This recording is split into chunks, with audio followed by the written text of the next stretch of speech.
Welcome back, everybody, to another episode of Polite as Fuck. Happy Wednesday, midweek. Hope you guys are trekking along. You got it. Yeah, enjoying the sun. We just had like a nice weekend of sun. Mm-hmm. I think it's supposed to be actually raining, so hopefully it's not raining right now because that would be shitty. Well, we can just dive right in Okay. because we have a good episode for you guys today. This week we're talking about inner child healing, what inner child means, and kind of just having a conversation around that.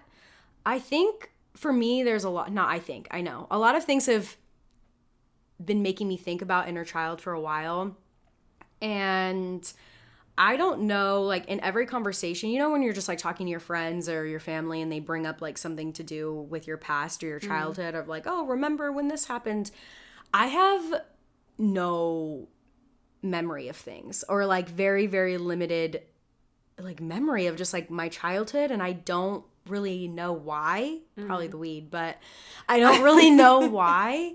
And it's been frustrating me because as I've been getting older, my siblings and I have just only continued to get closer, and I feel like they remember a lot more of who I was as a kid than I do, and I have just been thinking about that a lot.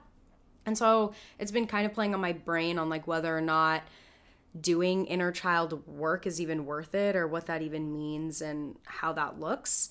Also, I think inner child has been kind of like a buzz like word or topic for a while. And so I just kind of wanted to see if that was even worth me doing any like investigating if that was worth it for me. And I feel like, I don't know, I'm excited to see what this episode brings forth. Yeah, I am too. Yeah, when you brought it up, it's something I'd heard before too.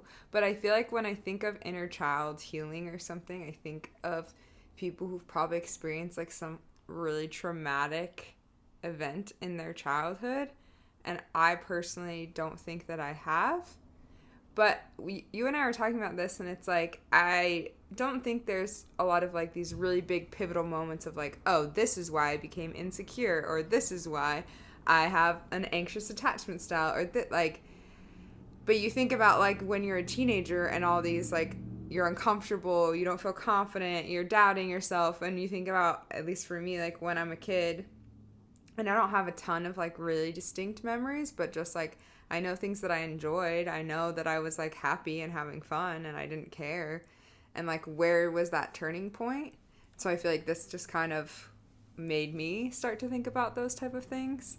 And also just like that podcast that I sent you, I think it's called like Healing Your Inner Child. I think so too. That got me thinking about like, when is the last time that I've been like so carefree and so just like doing things that I love and not caring and having fun? And one of the suggestions that she gives in that podcast is to change your phone screen to like a picture of you when you're a kid. And I will say every time, like, I'm already getting emotions working up, but like, I'm like, oh, you did hey. it? Can I see? Yeah. It's little me. We'll share it for you guys. It's so cute. It's little me at the piano, and then I also have one on the background. You can do too? It's little me with feeding the horses. Oh my god. And it honestly like makes me emotional, and it makes me like, I'm like, oh, little Erica. Hey girl, how you doing? So that feeling that you're feeling right now, I don't feel that. About yourself? Not really. Like, you always get like, oh, everybody's like, oh, why would I hurt like my little self? And I'm like, I don't have, God, am I psycho? Am I like crazy? Am I Norman Bates? When you look, because I'm like, I feel psychotic, but I'm like, I look at pictures of myself and I'm like, you look ridiculous, girl. Like, I don't feel this like. Oh, when I look at pictures of myself when I'm like 8 or 9, I'm like, ooh. That's why I think I totally agree with what you're saying, though, is one of the reasons why I've been hesitant to even like look into inner child work is because it seems like this need to be like this like stake in the ground of like, this is the moment where like I stopped being a kid or this traumatic thing. And I'm sure there are like traumatic things that we've experienced in our lives, but I think that's like shaped me as well. Yeah. But I don't think there's like one moment of like, this is where I was wounded or where it happened. And we'll talk about like the 4 different kinds of like wounds or whatever. But so that's kind of what stopped me, because I'm like, I don't really want to be like, this is the moment or like, this is what happened. But I also don't like bringing up the past and like working through things that I maybe have like tricked my brain into thinking I've already worked through. Like, it just seems like extra work for no reason. You know what I mean? Yeah. I almost sent you this video the other day. You saying that exact sentence. Someone was like, why did no one tell me that therapy is literally talking about things that I don't want to talk about that I've already dealt with? Literally. But it's like, it's true and it's hard. And I think that I have to say, a lot of the things that I like, even listening to that podcast, doing my own research, looking at questions and some of this like healing, like journal prompts and things like that, it makes me so uncomfortable. And that's where I'm like, oh, okay, maybe I need it. Maybe this is what I do need. Because I'm like, ooh, I don't know, and I don't want to deal with it. Like my life is fine. Yeah, like the past is done. Yeah, she's gone. I don't want to. I don't want to do that. So I think I get uncomfortable when it's like, I didn't change it, but I think a part of that is because like I wasn't ready to not have Besh and Luna as my background. But I don't feel that connection, and I think that, to me, I mean, everybody has their own like definition of inner child, but I think that, to me, as I've been like looking at this research or whatever for this episode, I'm like, okay, that to me is what inner child is, of like connecting to that little girl and finding things that she enjoyed. It's weird. It is. I'm envious, like seeing you like that. I'm like, I wish I looked at myself and cried. Honestly, I would look at old pictures of myself, because my mom did scrapbooks for us, which I'm like really thankful she did that up until we were like 12. So I have a lot of my like young childhood documented, which I love going and looking at those. And I've never felt that way until this past year, like last spring, around, like literally a year ago, when I went back home to hang out with my parents for the like Christmas gifts that I'd gotten them.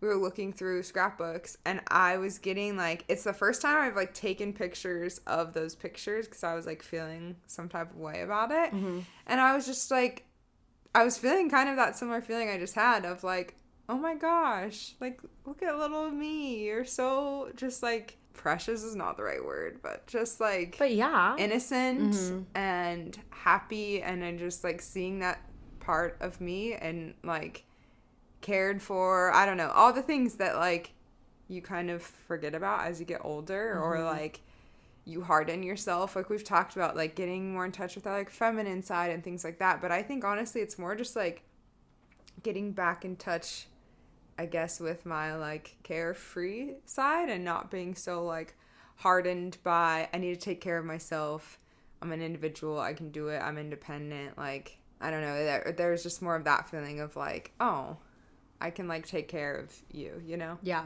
No, I definitely agree with that.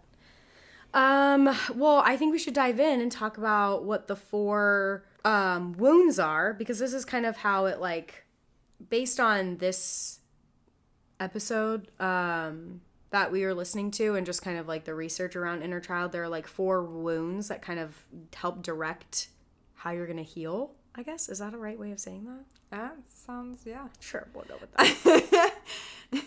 Or maybe just like reasons why you might be the way that you are now. And a lot of what that podcast and even things I've read talk about is like reparenting yourself, which I think can have a negative connotation. But I don't necessarily think it means that your parents did a bad job of parenting you. I think that no one is perfect. And I think that even areas they might not have even realized and you didn't realize, like, you need now. Have an effect on you and have shaped you to be how you are today. Yeah. That, I needed to hear that, because that's another reason why I just wasn't ready to like fully dive in, or maybe didn't understand the concept of inner child, because like I don't want to blame my parents for things. Like now that I'm done blaming them. I've went through my teenage, early 20s blaming them for where I was in my life, and I've gotten to a point where I'm like, fuck, life is hard. Yeah. They did the absolute best that they could with the tools that they were given. And I understand that. I love I'm that very quote thankful. too. You know, Yeah. like it's hard for me to be like, it did feel very like blaming. So I'm glad that it's not blaming. It's, let's just figure out what you liked and go from there. In this podcast too, she said something, I told myself, Ellie, remember this quote about like the definition of inner child. And it was basically something along the lines of, it just means you're better aware of your emotions and how you like deal with other people. She said it a little bit more like eloquent than that. Yeah. But that resonated with me too, because I'm like, I feel very like not in touch with my emotions sometimes, and I feel like I'm trying to get to that point and what that means, and be like, see the world around me and how I interact with people, and how I can be true to myself. That's like a lot of different thoughts, but that's what that made me think of. Just wanted to add that in. I'm just going to list them out and then we can talk about them. So the 4 inner child wounds are the abandonment wound, the trust wound, the guilt wound, and the neglect wound. Do you have a wound that you resonate with that kind of is shaping, that you like heard her talk about and that kind of like you think about? It's abandonment, trust, neglect, And guilt. Yeah. Yeah. Yeah, I do. Share. The most prominent one is probably guilt. Okay. I think guilt and abandonment are the 2 biggest for me, but I think guilt is something that I've worked through in my early 20s, and abandonment is something that I'm working through now. So the guilt wound, I think of being raised in the Mormon church. You're always taught about like being a good kid, like, and when you turn 8 years old is when you get baptized, and then after that, anytime you sin, you need to repent, because no longer are you this pure innocent kid, you are bad, you've made mistakes, you messed up. And they describe it as like smudges on your body, and you're like and so I just remember being so terrified, especially after I turned 8, of like anytime I messed up, or like I was trying to be good and I still got yelled at, or like those type of things, and just feeling so guilty about just everything, who I was as a human. And so I think that one is something that really like plagued me in my teen years and in my early 20s, and like really, especially with when sex is involved and as you get older, all the other things. But like I remember vividly as a kid just always really wanting to be a good kid and feeling like I could never be like this good, perfect human. So that was a big one. And then the abandonment one, we talked about this a little bit, and I do not in any way blame my parents at all. I think being the oldest sibling of 5 kids with a dad who is pulled away a lot for work, and a mom who is caring for very young children, and me honestly being like, I can take care of myself, I can do it, like just feeling abandoned, I guess, in using that word, of like, not that I had someone there for me, and not that I know that I did. I know it's hard. It's a hard conversation, because it's like, I'm even thinking of my own, and it's like, but it could be worse, or it could be this. So I wasn't, you're like uncomfortable. Abandoned. Yes, it's very uncomfortable. And it's like, it's true. Those things do play a part in who you are today. I think this like hyper independence that I have is a blessing and a curse, and trying to get in touch with like being okay asking for help, or like being okay like, hey, I really need, like expressing my needs and wants and things like that is something is very uncomfortable for me, and not something I ever really do. And that is something that I think I need to work on, because younger me, I think, learned very quickly not to do that. And I feel like it's nice to be cared for. Like, you asked me the other night what I want in a partner. And, like, honestly, having someone who's, like, a supportive teammate and someone who, like, cares for me is, like, probably number one in, like, my list of wants. Yeah. Just because I feel like that's something that I have craved for a long time. That's my tangent on my wounds. No, I think that's good. I think I needed to, it's nice that you also grew up in a military family. It was a little different, but similar in that sense. And so when I had first asked you before doing this episode, I was like, do you even relate to any of these? Because I don't know if I do. Yeah. And that's when you told me that one a little bit. And I was like, oh, okay, I can see now. I can, like, put myself in. So I think for me, my, like, wounds that resonate with me are the trust. Was that one? Yeah. Trust and abandonment. Again, it's just, like, so uncomfortable because, like, I love my parents, and I think I had a really good childhood, and I don't want to take away from that.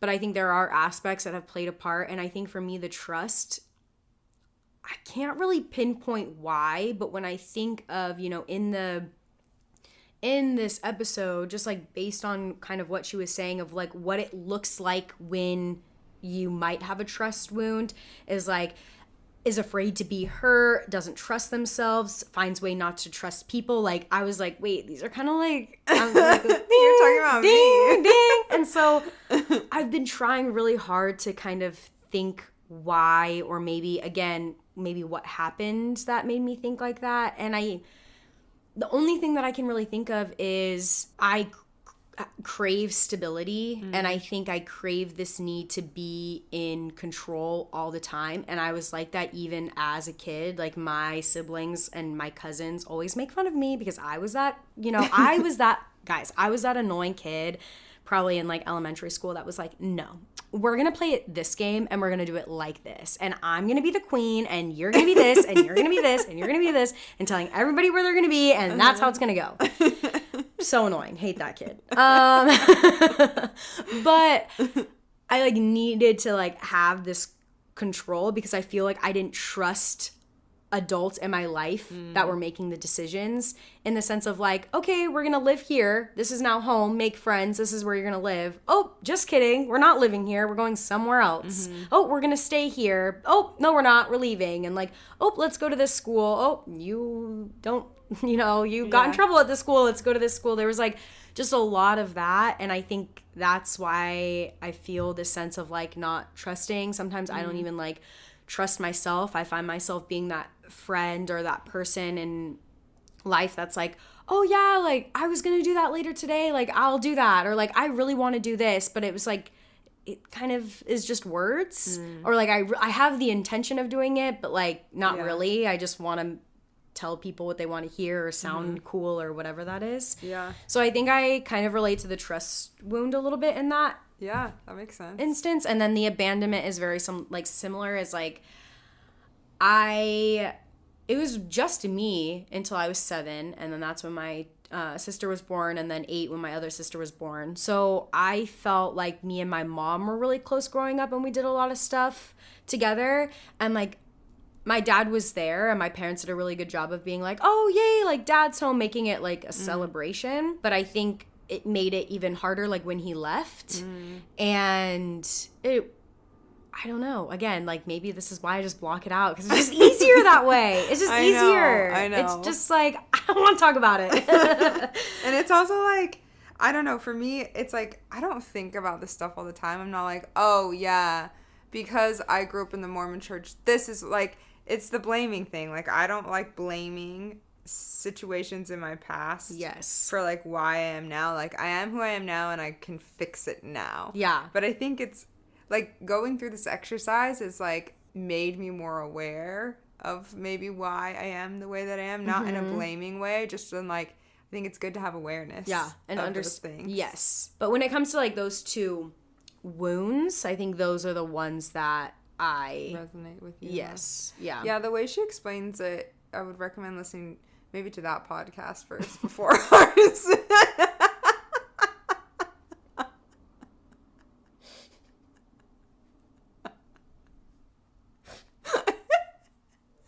Hey guys, this is the janky AF way to heal your inner child. That's why you guys love us. This is why. We are not psychologists. Oh, we have no God. expertise in the subject. We're here to talk about it. Oh my goodness. Speaking of more things that I don't have expertise on, the word trauma, to me, it gets thrown around a lot, and I always take it to an extreme, like very traumatic events. But I think traumas can be really small too, and I don't know if there's a better word for it. Do you know a better word? I don't think so, no. Like, yeah, there are small instances or like traumas that happen to you that are good to look back on, and it doesn't need to be like, oh my gosh, there's this horrible thing that happened. I think there's like small things that you can still acknowledge. That's all I was going to say before I... Well, I think too, like, when it comes to trauma, it's almost like pain. Like, there's no, this is the worst pain someone can feel and this is the least painful. So if you've only had one parent leave, it's not as painful if you've had this. And it's like, life doesn't work like that. People don't work like that. It's just not how it works. But I think the positive side of that is like, okay, we're aware of those things. Now, when were we like the most giggly? When did we have, like, what did we love to do? What were, like, getting back in touch with that side of ourselves? Because it's like, I think a lot of those wounds you carry with yourself into adulthood, but the goodness you leave behind. Yeah. Which is just like another example of life. I feel like a lot of times, like, grieving and all of these like really strong emotions carry with us for a long time, and you have the blips of happiness and you try and hold on to those, but they're very fleeting. And so to me, it's like, I want to focus on those happy, like, positive experiences from my childhood and bringing them back and bringing more goodness into my life now, instead of all these wounds that I've collected from living. Yeah. I've always had this need to want to be like older than I am, or have like awareness of like, oh, I already know that. And I remember being like that for as long as my memory goes back. And I think I've always tried to like block out being a kid because I didn't want to be a kid. I always wanted to be an adult. And something that she says in this episode was like, think back to before, you know how we're kind of talking about like, when is inner child? Is it before puberty, after puberty? And I was trying to like look for a definition of like, when are the ages? And there didn't really give an age, which is like nice, but she was kind of saying like, look back to a time before that first like life kind of hits you like a train, you know? And I feel like life hits me like a train all the time because I've walked through life like, oh, I already know that, until it gives me a lesson and I'm like, oh, fuck, I didn't know that.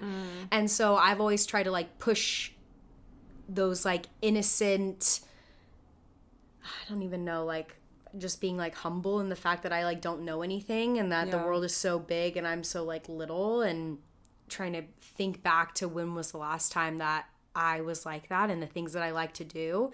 And that has helped me kind of remember what it was like to be a kid and like what that even looked like and what were the activities. And once you start to think of one, more like pop into your mind. Like I just think like the first thing obviously that came into my mind was swimming, because that was the one thing that I was like forced but not really forced to do back when I enjoyed it. I feel like when I got to around like 11 or 12 and I recognized that like, oh, the Olympics is not for me, but I can, you know, I should do this because it makes me better and now I have to do it. Like there was a period of time like from 7 till 10 where I was like, this is so much fun and I love it. Like you would like go to a swim meet and then go play in the hotel pool and then go like, oh my God, constantly. And that's like, that was life. And that was that sport, which was fun. And then just thinking of some other things that like I like to do. And from there, so, you know, even though I say like I don't have like a memory of who I was, I at least remember, and there's something still inside me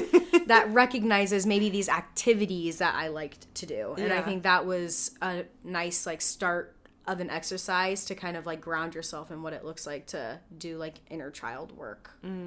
Is that the first question? It's like, I don't know if that was the first question. I was just going off. Yeah, I'm popping off on my inner child here. I love that.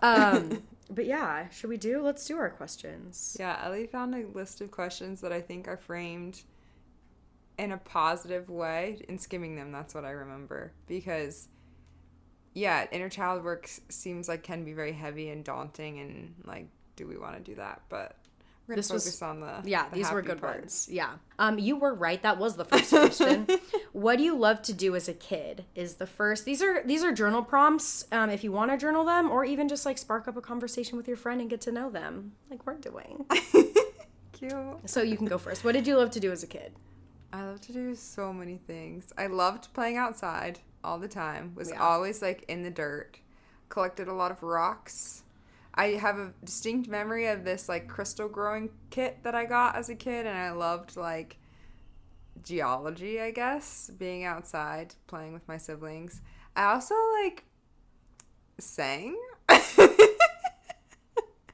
I did like there's a picture of me singing Twinkle Twinkle Little Star at the condo that we've been going to every summer. I like sang for these random people. I sang at our family reunion some like patriotic song. Oh, I hope there's a video. That would be awesome. I'd love to find God bless America, probably. Yeah? No. Oh. It's on the hills of Tennessee, across the plains of Texas, from sea to sun. Is it? No, that's not God bless. That's I'm proud to be an American, where at least I know I'm free. Wow. That unlocked something in there. Yeah. You're welcome for that, everybody. But That's I was awesome. like a little performer. Like I played piano. I loved singing.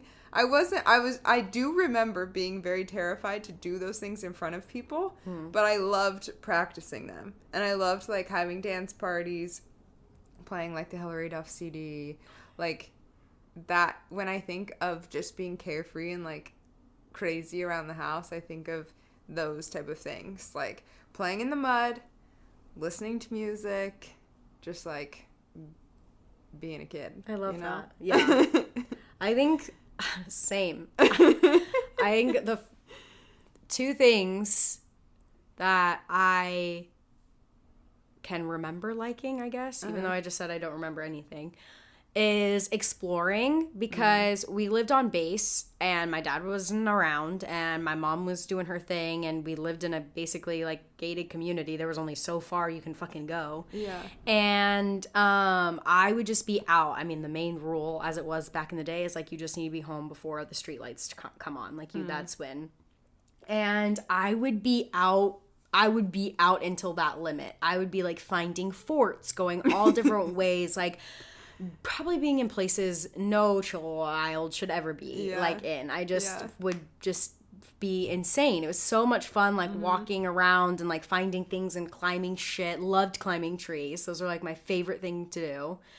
And yeah, the other thing I remember, I loved performing. Loved doing some sort of performance. I would get, and then when my sisters were born, I was like, great, backup dancers.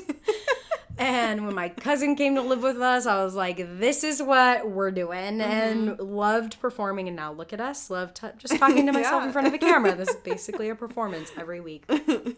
And I loved doing those kind of things. I have no musical, I can't sing, I can't play any instrument, I can't do anything, but I'm going to share two memories with you guys. That one, they're both kind of embarrassing, but the first one is like cute embarrassing. I remember, I think I was like in my life, man. 4th grade. I think I lived in North Carolina at the time. It was before I moved back to the West Coast. You don't need my whole life story. Anyway, was riding the bus back home, and I got the entire elementary school bus, whatever route we were on, to sing like different songs like from when we picked up school until it was like time for me to get off, and I was like one of the last stops, I think, I can't remember, and like was just like singing and all these stuff, like leading them. I felt, it reminds me now that I can like look back of being like a camp counselor of like when you're traveling and you're just like making up these like little jingles on the fly. And then when it was time for me to get off the bus, I had this whole speech of like, all right, guys, like it's time to say thank you to the bus driver and whatever their name was. And like, okay, on a count of 3, we're all going to say, thank you, Miss blah, blah, blah. And like that, we all did it. And I like remember my voice being so sore because of it. Like that is tucked away in there. And then as you were saying like songs and singing and stuff, and I was thinking about that memory, another memory popped up. It's not really like inner child, but I just want to share it with you guys. I was probably like 12 or 13, and I had just gotten my iPod Touch, I think, and had finally gotten like all of my music downloaded from the computer on, and I fell asleep I didn't fall asleep. I was listening to that in the house in Nevada, like the first house that we had. And my parents' room was like on the other side of the house, and I remember being in my room and it was dark, and I was full on with my earplugs plugged in, or earphones, whatever, all the way up singing Kelly Clarkson, I think, like like belting, to the point, it must have been like 9-10 o'clock at night, to the point where my mom had to come in my room, didn't hear her open the door, didn't hear her climb up my loft bed. She had to like touch my arm, and it freaked me out, and she was like, honey, you need to stop singing, like you need to shut the fuck up and go to bed, because we can hear you across the house. Like the whole base can hear you. The whole base can hear you. Anyway, those were just 2 memories that I wanted to share with you. But I think those, I love that. Yeah, the outdoors and exploring as well as like the performing were my like things to do as a kid. It's so fun. I know. Yeah. I also really enjoyed like playing like house and playing like teacher and stuff, which I don't know that I really enjoy that anymore. I think it was the novelty of it. Yeah. Yeah. I did like mermaid and unicorn and wolf. Like I always wanted to be like an animal. Oh, okay. Or have some like special witchy power. Let's see. Is there anything you did as a kid that you've been avoiding doing? How will the little girl inside you feel knowing that you don't do those things anymore? It's interesting that we went to this creative mornings thing with this girl, Delana Delgado, yes. Delana. Right? I don't know. The more you say it, the more confused I get. We went to this like free speaker session, and she was talking about basically like getting back in touch with her culture, these things that she's known all along that were like inside her and that she like kind of avoided for a long time, and she did that through photography. That was a very quick summary of a really cool story, but I feel like I avoid doing arts and crafts because they're not like perfect. Like I want them to be like, if I'm going to take the time to make something, I want it to be something usable. Something that like I would want to hang on my wall, or like otherwise I'm just not going to do it because it's like I'd rather just read a book or something. And that makes me sad because I feel like I would spend so much time making arts and crafts, like doing arts and crafts, and I really did love it. And like I don't know why I have this block in my brain of like, it's just too much. Like I know it's not going to be how I want it to be because I would need to practice doing these things that I don't do anymore. And I feel like younger me would be like bummed out by that. Yeah. And like I do think I do a lot of things that I still enjoyed as a kid, but that was a big part of my life that I have like neglected for a long time for this like just need of being perfect in it. Yeah. So that's my answer. What is yours? I agree. I think pretty like more recently, the past like few years, I want to say like 2 years, I have been like just gravitating towards the things that I like to do as a child anyway, for whatever reason, which is nice because I think of exploring, and obviously an adult just like out in nature, like walking around not on a trail is not really like super advised. But I feel like as an adult version of exploring, where I find happiness is when I go like camping and I'm off doing like rugged things that are like, and just finding things. And when I'm out camping or hiking, once I'm in the wilderness, like I don't mind getting dirty. Of course, like in like real life, I don't like stains. My shoes have to be clean. Like I'm like that, but it's nice to step out of that. And I think I've been doing that more recently, which I'm proud of.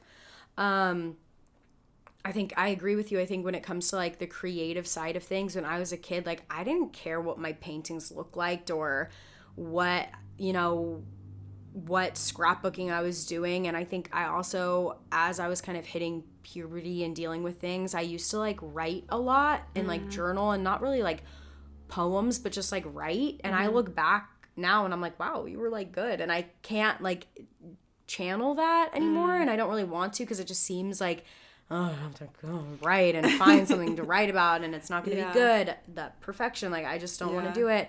I do try to make time to like paint and do like artsy stuff, but it's like a mental block sometimes where I'm like, this isn't even good. Who wants this? Like I do it in my painting journal. I don't even do it on a canvas because I'm afraid to put it on a canvas, because again, what about if it's not good? Like then I just waste it. It just doesn't make sense. But I think if my younger self were to like look up, I think she would look at me now, whatever the right wording is, she would want me to do more of those things, especially like being creative and using my hands.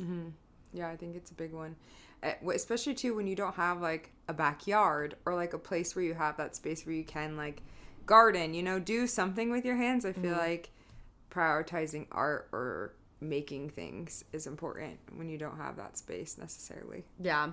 When I was on my walk this morning, I was like, how can I channel like doing performing? And I'm like, I think this is enough. I don't think I need to incorporate any other performances. I don't need to go sing. Don't ask me to go to karaoke. I don't want to perform like that. I think this is enough. Well, and I also feel like going out and dancing, not necessarily like on a stage or like in front of people, but just like allowing yourself to express yourself in that way with the movement is huge. Very. And like making up dance routines was so fun as a kid, and so when you just like go out and let loose and just dance around, like that is such a freeing feeling. Very, very.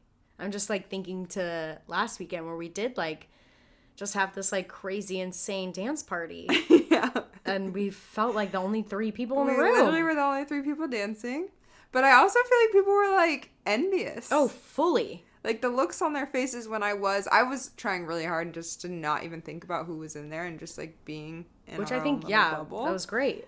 But when I did like take a second and like look out, I feel like there was this want to come and join, but this like I don't know. Something's blocking. Yeah. Maybe it's your inner child.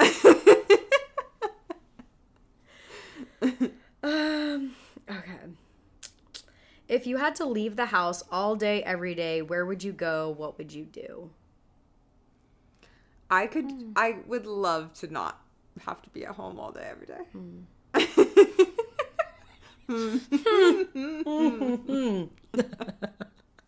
Like working remotely is really nice if you want to travel. But I cannot sit in the house. Like within 2 hours of waking up, I need to be out of the house. I need to have gone on a walk. I need to be doing something. So I feel like if I had to go out all day, every day, I honestly would do a lot of what I've been doing. Like I'll go to the coffee shop, I'll walk to the park, I'll sit at a cute like little outdoor space.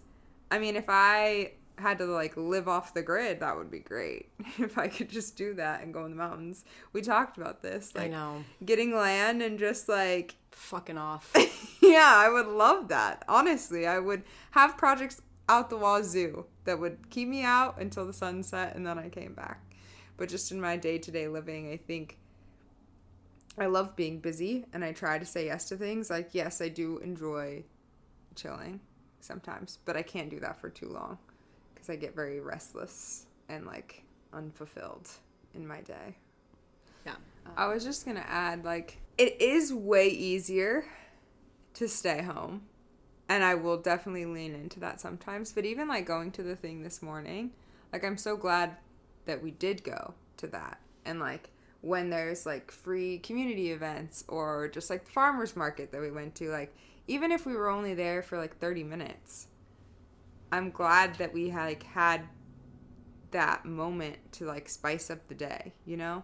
Because it can become really mundane, and I also feel like it like makes you think of other things. Like it makes you more creative, or it's like you have an idea, or oh yeah, I needed to do that. Like when you're stuck in the same space all the time, I feel like you kind of get this like one track mind, or like you become so embedded in your routine that you forget that you enjoy other things. Yeah, definitely. For me, it's more of like a sense of community. I feel surrounded by people that are kind of like similar to me, but still like look different. And it's just nice to feel like I've hit my people quota for the day. Because sometimes I'm like, I don't think I can. And then I do something like the farmer's market, like even just stepping, like anytime I step outside, I feel like, oh, this is nice. I like feel, I think a lot too, like about how social media has been affecting me. And I think we've talked about this so many times, is it's just so fucking one-sided, and it's horrible, and it makes you think the world is like horrible, which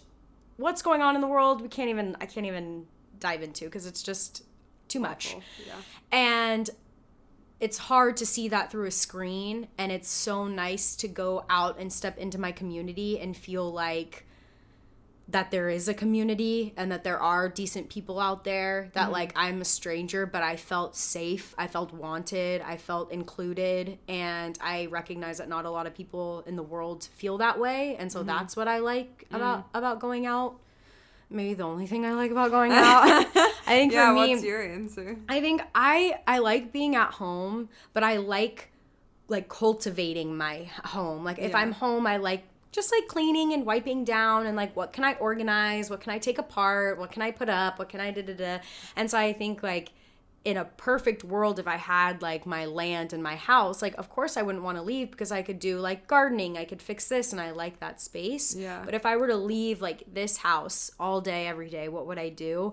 I mean, I don't think I would step foot inside. I would want to be outside the whole time. I would not want to do like any work. I would not have to like want to look at a screen. I would want to be somehow like using my hands or walking or finding something. But I'm even thinking too, like when I am out in, I don't know if this is like because I like doing this as a kid or because of like my outdoor experience, but like I'm always looking for like a shelter. Like if something were to happen, like where would I sleep? Where would I go? Like I think about more than I should. I think it's weird. No, that's like good. Every That's hike, good. every walk on the beach, every like nook and cranny I pass by, I'm like, I wonder if that would make good shelter. And I think about that a lot. And so I think that's what I would do, is just like go fucking just like explore, go to the beach, sit at the beach all day, every day, go find like another hike to like go, and I don't know, just like do rugged shit. I love it. Yeah, I agree. I would do that too. When you were much younger, first of all, don't like that wording. When you were younger, around the age of 7 to 14, what activities did you enjoy doing? I feel like we kind of just answered that. I feel like 7 to 14 though is hard. 14 is hard, because like 7 I enjoyed very different. I was big into double dutch. Dude, double dutch slap. Whatever happened to that? Do kids still do that? I hope so. Can we bring it back? That would be awesome. That movie with what's his name? Oh, the jumping one? Yeah. Jump in or Cordon Bleu? No. Yeah. Is it? You want to say cordon bleu, but that's like a dish, isn't Yeah. it? Cordon Bleu. Yeah, love that. Yeah, double dutch, great activity. But when I was 14, I was into boys. That was the activity. Ew, and what can bad. I do to impress them? And how can I get their attention? And who likes me? And yeah. It's a bummer. Yeah. I think that age, like 7 to 14 is when I was like, maybe not so 7, maybe like 10 to 14 is when I started to recognize like my placement in the world. Like it wasn't so carefree. I started to like see the world, you know? Mm-hmm. So yeah, that's hard. Also, like, my whole life was revolved around swimming. It was like the only lifeline I felt like I had in all of the moves that I did between the ages of 7 and 14. Oh my God. Yeah, you moved a lot. Yeah, so I think that was like the big thing, swim. But it was nice because even though it was something that I had to do, it was like daycare, right? After school, like my parents were working and doing shit, but it was like I was pushing myself. I enjoyed being in the water, and it was like with all the things that were changing, whether like my parents were there, where we were in the country, it was like that was the one thing that was like the constant. It's like there will always be a pool and that one black line. Yeah. Honestly, I think having a sport as a kid is so huge. Or just like an activity that you do consistently, whether that's theater or an instrument or whatever, like having that outlet. And I'm thankful that my parents like pushed me to continue to do it even when I said I didn't want to, because I feel like it really shaped me, and it also kept me out of making a lot of dumb mistakes. Yep. Because I already made plenty of those. Yeah. I can't imagine what other fucking shit I would have gotten into if I didn't have a sport. If after school I was just like... Free? Had the time? What should I do now? Literally. Oh my God. It would have been... Yeah, I can't imagine. What would you say to your 13-year-old self? Oh, gosh. 13, like middle school is just like peak insecurity. Like, I just remember this, like, awareness of everyone else, trying so hard to, like, impress people, to fit in, to, like, do what I think people would think is cool. And, like, I'm sure I was told this already. Like, I'm sure people told 13-year-old Erica, like, not to care about what other people think and just do what, like, think. Take a second. Think, what do you actually want to do? What do you actually enjoy? And I also feel like, too, not that I would consider myself, like, a mean girl, but I definitely was, like, because I was so concerned about fitting in and, like, what other people thought of me, I don't think I gave certain people the time of day, or I think I know that I, like, gossiped and, like, said things that, like, I just said so that people would like me or whatever. I know, same. Or whatever reason I was saying whatever it is I was saying. Yeah. And I wish, like, one, don't care, like, don't worry about what other people think. And also, like, just be a kind human. And, like, don't worry about boys. Because I feel like girls, especially, like, every girl is so insecure, most of them, around that age. And, like, you're all just kind of, like, pitted against each other. And, like, it's just this, like, are you in with the clique? Oh, my gosh, like, did you see what she's wearing? Like, it's so catty and, like, not that me telling 13-year-old me would make me do these things, because I was very, like, I know what I'm doing. But I'm literally thinking about that. I'm like, what would I say that would make her listen? Literally nothing. Like, she will not be listening to me.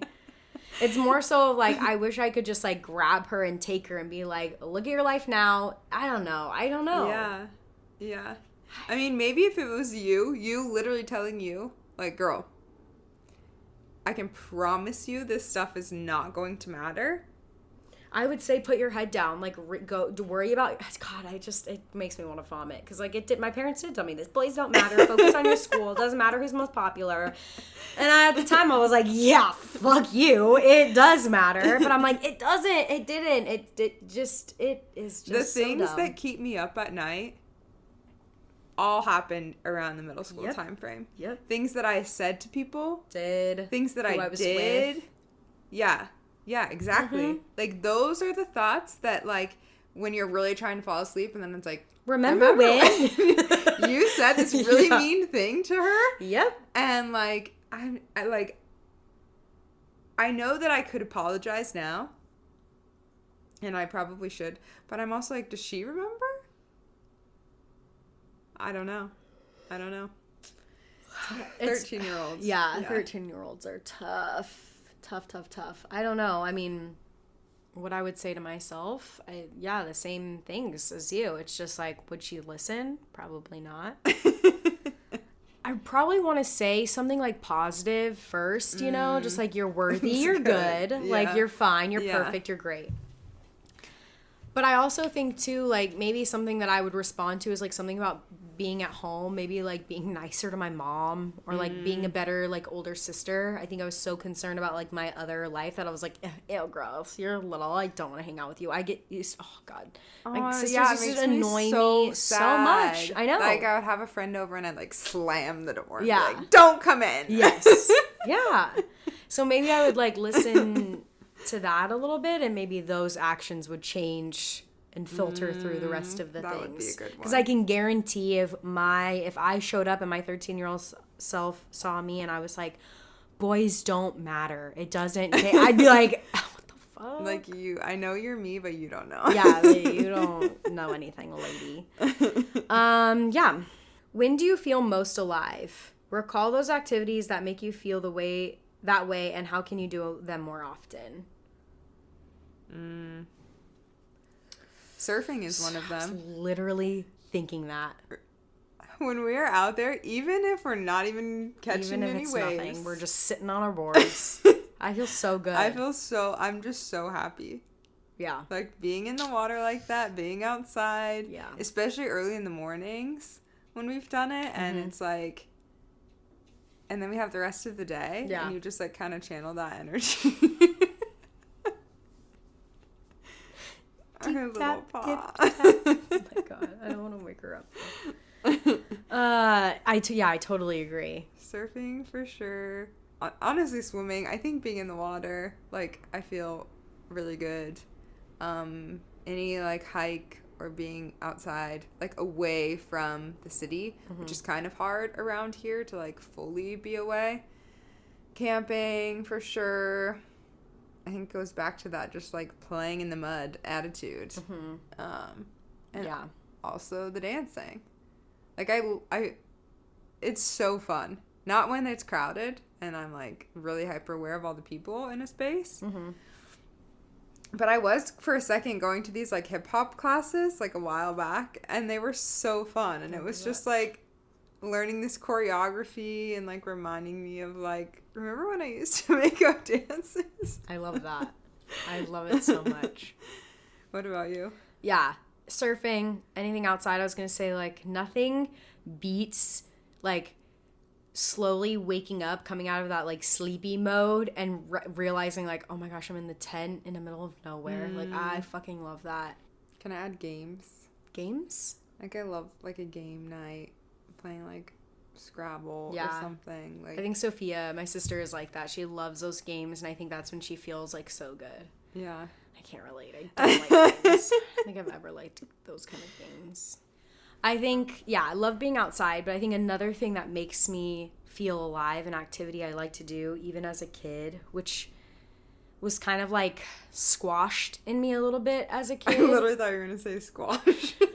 The sport. The sport? I wouldn't even know where to start. Is that played with a bat? Or is that when you're on a horse? Honestly, I have no idea. I don't know. When you were about to say squash, I was like, I've never heard you talk about this. Crazy. No, is like reading, educating myself. Like I love learning. Yeah. I love reading. I love like the feel of a book in my hands. Like I love that activity so much. I'm just not very like good at it. And when I was a kid, it wasn't like I was the smartest in the room. And so it was like difficult for me a little bit. So I was like, I don't really know if I like this. I mean, it felt more so of like, oh, I have to do it because everybody else is doing it kind of thing.